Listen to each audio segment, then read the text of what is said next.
morning, my BigTruckerB family. You know what? I'm gonna wear a hat. I think I'm gonna wear a hat today. There we go. Be a real trucker today. Why not? So, as you all see, I'm sure you guys have actually seen this more and more. You know, you guys see this all the time. Whether it be through Facebook, whether it be on YouTube, through other people's driving channels, through whatever.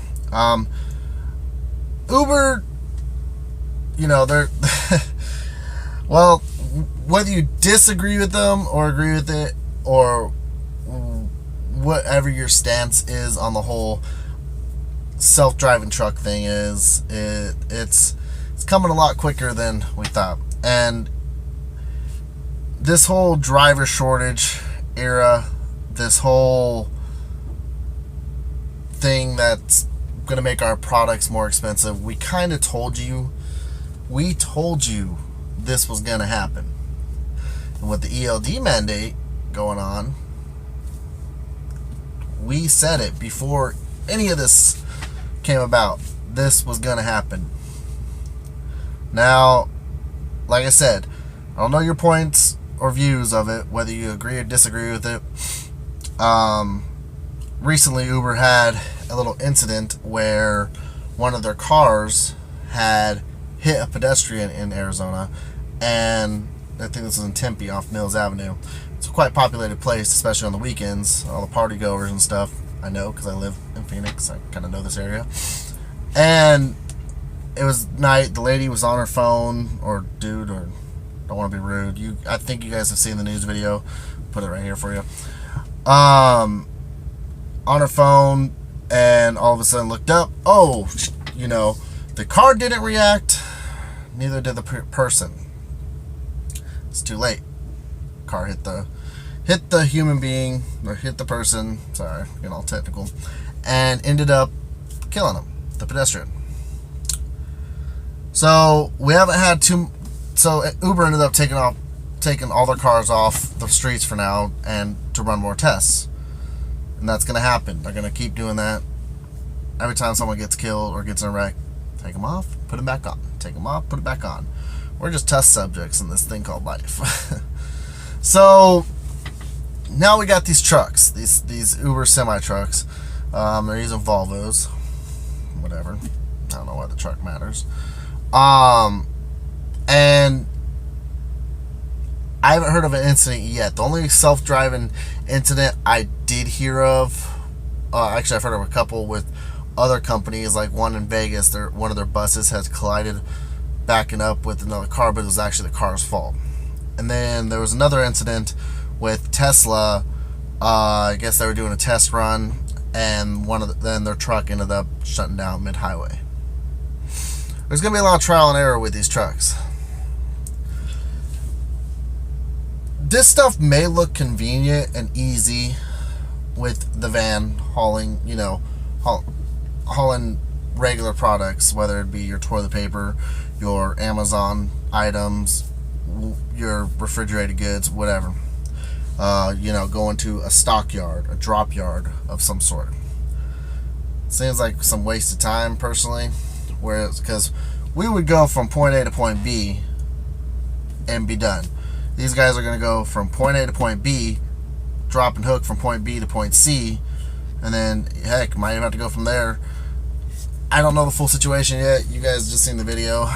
It's too soon to really tell. How far is Uber going to take over? Possibly. I wouldn't say the full trucking industry, but they're playing a big part right now, and it's scary, but at the same time, it's quite interesting. To me, it's interesting. To some, it's just stupid, because you got a self-driving truck, and how's that really going to affect our pay? So you got this guy who's going to be sitting in the cabin, you know, and if he doesn't have to drive, but he's still going to be there for on-ramps and off-ramps or whatever. I would like to see them put somebody that behind the wheel that where am I going with this? That's lazy. In other words, they're going to try to be on their phones, and then, oh, missed the exit, you know, now I gotta turn around, you know, which that happens actually still even today.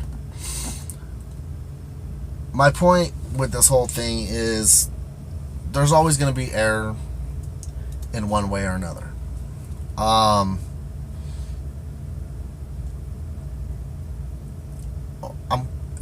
I haven't seen yet. Maybe I gotta look more of it up. I wonder if I'm kind of curious if these trucks,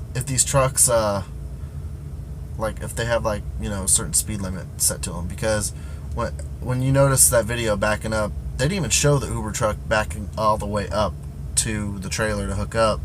They showed the other guy doing it and did it pretty quick. Just popped right in there, got it done. They just kind of showed the Uber truck going a little bit slower, and then they skipped the camera. So I'm kind of curious on how their truck's doing speed in general. It's all about safety, and it's a self-driving truck. But what do I know? I'm just a dumbass truck driver being replaced by a computer, or so it seems. But then again, some of these computers can't go to where I go, or at least I would love to see them try. Right now they're stuck on the highways, and you know what? That's okay. I mean, our job's boring enough already, right? We're gonna be sitting in a driver chair all day, just staring. Now we don't get a whole steering wheel. Now we just kind of chill, look around. It's like riding a bus, except you're in your own personal area. I have a lot of arguments to this, but I've already made this video kind of long. I came in to truck driving 4 years ago, and it was fun. But I could see the slow decline of it at the same time with this technology that's happening. But what do? You just kind of accept it. It's inevitable, guys. We can't change what's going to happen. These self-driving trucks, it's going to be a thing.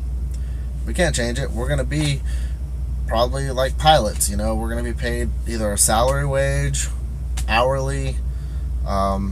We might get paid by the mile. I'm not sure. Honestly, maybe it'll help us too. Let's look at the positive things about it. Maybe we'll start getting paid more because this whole idea of, we get paid by the mile. Well, now even we get paid by the mile in most companies isn't even worth it anymore. And then we get paid at the shippers and receivers only if we wait a certain amount of time, unless you're getting paid that time as soon as you stop and unload, and you get paid for every little minute. That's very rare, unless you're an owner operator. Everybody's situation is different. I know I'm gonna get people in the comments talking about how their job's the best. Whatever, I don't care.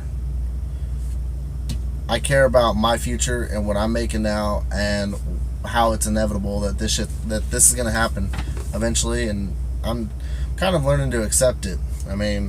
I just got my ELD. I've been running it about 2 months now, and yesterday was a prime example of why I hate it. I ended up getting a load going from Phoenix to Kingman. That's 3 hours. So, 4 hours if you're loaded. Going there, heavyweight, and coming back, I was supposed to be back. It was supposed to be like an 8 or 9 hour trip. No big deal. I ended up getting down there, and they're redoing the roads on I-40. Get down there, I get down to the plant in the center, and they're going to unload me where their pump went down. All right. So I'm sitting there for another few hours, and by the time I'm done, I had just enough time to get back to not to Phoenix, but to Wickenburg. And Wickenburg is only about an hour out of Phoenix. So I didn't get to go home to my family, but I was still an hour out of Phoenix because the computer told me I was tired. Even though I sat there for 4 hours that day. 4 hours just sitting there, waiting. 3 hours, whatever you want to. But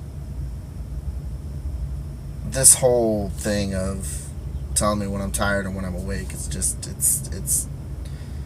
funny. So maybe a computer can help me. Maybe I'll just take a nap while it's driving, and maybe we won't have e-logs anymore. Fat chance. I know there's always going to be some sort of logging, which I understand. But anyway, guys, sorry about that. Just had to get there and put my little rant out about this. Tell me what you guys think about self-driving trucks. Are you for them? Are you against them? What do you think that can improve in this industry? Because, like I said, it's kind of inevitable unless they, somehow cause some mass chaos. There's not enough tests. There's not enough field testing, actual field and testing to really prove anything yet. But until we have, 400,000 self-driving trucks out there to really see what the difference is, we can't say nothing. So, with that being said, y'all be safe out there. And as usual, BigTruckerB out.